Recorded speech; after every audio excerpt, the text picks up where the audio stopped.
বন্ধুগণ, আমাদের জাতীয় মহাসভার ৫১ অধিবেশন এখন শেষ হতে চলেছে।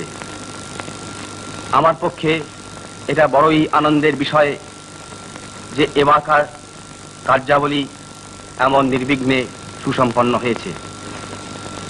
আমি যখন হরিপুরায় রওনা হই তখন অনেকের মনে এরকম আশঙ্কা দেখা দিয়েছিল যে হয়তো হরিপুরায় গত সুরাট কংগ্রেসের পুনরভিনয় হতে পারে, কিন্তু এটা আমাদের পক্ষে বড়ই সুখের কথা যে ভগবানের আশীর্বাদে সেই সমস্ত আশঙ্কা অলীক প্রতিপন্ন হয়েছে।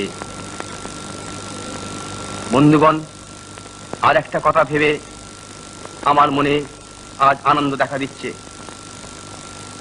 এখানকার অভ্যর্থনা সমিতি সর্দার বল্লভভাই প্যাটেল মহাশয়ের পরিচালনায় যেভাবে কাজ করেছেন এবং যেভাবে আমাদের জন্য সমস্তই ব্যবস্থা সুবন্দোবস্ত করেছেন, এটা আমাদের পক্ষে বড়ই আনন্দের বিষয়।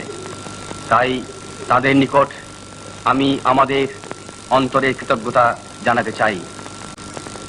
এতদ ব্যতীত এখানকার স্বেচ্ছাসেবক ও স্বেচ্ছাসেবিকারা যেভাবে অক্লান্ত পরিশ্রম করে আমাদের সেবা করেছেন, তাতে আমরা তাদের কাছেও কৃতজ্ঞ।